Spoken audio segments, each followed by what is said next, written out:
Olá, meus irmãos, graça e paz seja convosco. Na lição de domingo, o título é O Primeiro Mandamento. O primeiro mandamento, ele consistiu na ordenança que Deus tinha dado a Adão e Eva, levando em consideração que nós estamos agora falando um pouco profeticamente sobre as nações, parte 2, uma vez que falamos sobre ela na semana passada, no sentido mais histórico. E agora vamos entender um pouco da origem dela também no sentido do primeiro mandamento ou a primeira transgressão, a primeira ordenança. Qual foi o primeiro imperativo de Deus com a expressão não? Observe que Deus criou tudo durante os 6 dias da semana e viu que tudo era bom. A única coisa que ele descreve, na verdade, que não era bom é quando ele diz que o homem não deveria ficar só. E agora ele dá um imperativo para os dois, dizendo que eles não deveriam comer do fruto. Ele diz assim, ó, toda árvore do jardim vocês comerão livremente. Deus deu a liberdade, Deus deu a ele o livre-arbítrio para que ele pudesse escolher. Aí ele chega a descrever a árvore, logo no início, fala assim, eles tinham árvores deliciosas. Deixa eu ler para vocês aqui esse texto na nova versão transformadora, aqui no capítulo 2, e o verso... Capítulo 2,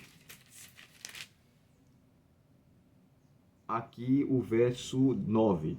O Senhor fez brotar do solo árvore de todas as espécies, árvores lindas que produziam frutos deliciosos. No meio do jardim, colocou a árvore da vida e a árvore do conhecimento do bem e do mal. Ora, elas estavam muito próximas uma à outra. De uma, tinha-se a faculdade de comer quantas vezes quisesse a árvore da vida, mas o da outra, Deus a restringiu o alimentasse da mesma.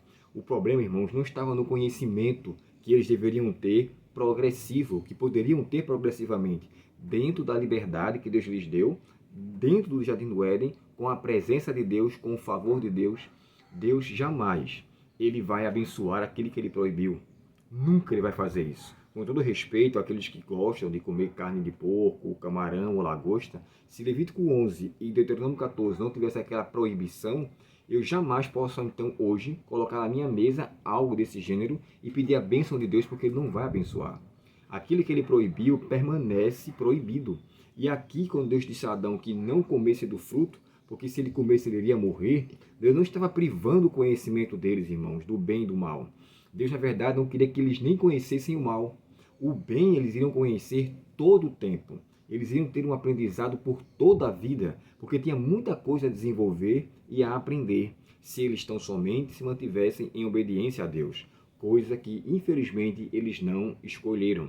Então, assim, a gente quando observa os nomes das árvores e o que ela em si trazia de significação, já era algo para eles terem um alerta. Como assim o mal? Eu não conheço o mal. O que é mal? De um mundo onde tudo era perfeito, um mundo onde tudo estava belo, muito bom, como diz os escritos, né, dos dias que foram criadas todas as coisas, como então existir o mal? E Deus disse, o conhecimento do bem e do mal. Irmão, se eles tivessem optado para não comer e se mantivessem comendo da árvore da vida e se dispusessem a aprender de Deus a cada dia, Deus iria orientá-los e iria aperfeiçoar o seu conhecimento. Uma coisa que merece consideração, a história da redenção em Patriarcas e Profetas descreve que Deus falou para Adão e Eva que eles tiveram, ele tem um inimigo que poderia levá-los a se aproximar do fruto. Era o único lugar onde ele teria acesso, uma vez que os outros lugares Deus não teria colocado restrição. Sabe o que eu entendo aqui? Eles fizeram mau uso, aí alguns falam assim, mas Deus criou o livre-arbítrio, criou para que eles louvassem a ele pela dádiva da sua vida, então ele tinha uma liberdade de escolher. E aqui a gente encontra com clareza essa primeira proibição. Sabe o que eu entendo aqui? Quando Eva olhou para aquela árvore, eu particularmente entendo que ela deixou despertar em seu coração um mau desejo e o interesse por aquilo que Deus tivera proibido. Não é assim que acontece hoje conosco? Muitas proibições são dadas, mas toda proibição por trás dela tem uma bênção. Se nós formos nos atentar para a consequência daquela restrição, seremos muito mais prudentes em não escolher nos aventurar em terreno proibido. Então, por mais que seja atrativo aos olhos, a gente deve ter o cuidado, né? O próprio Jó fez um pacto com seus olhos para não cobiçar nenhuma virgem. O texto do livro de Mateus fala que se os teus olhos forem bons, todo o teu corpo terá luz.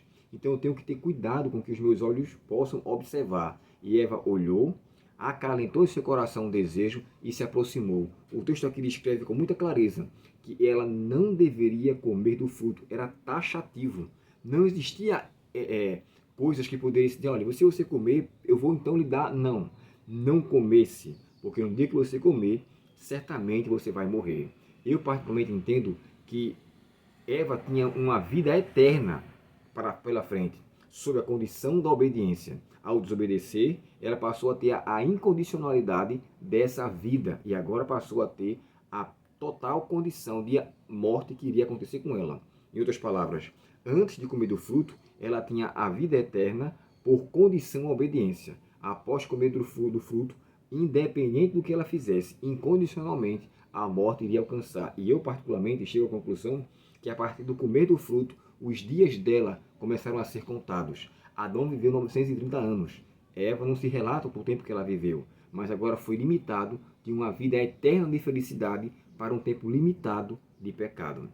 Sabe, eu aqui chego à conclusão de que Deus sempre dá ordenança para proteger os seus filhos, porque Ele conhece todas as coisas. Eu jamais vou querer conhecer algo que Deus não me deu a condição de tomar o conhecimento. Se Ele não me revelou, está guardado para Ele, que permaneça com Ele. Se Ele um dia quiser me revelar, que seja Ele que me revele. E que eu não venha me aventurar em terreno proibido para conhecer aquilo que vai trazer ruína para a minha vida, afastamento de Sua presença e desgosto para com o meu parecer diante dEle.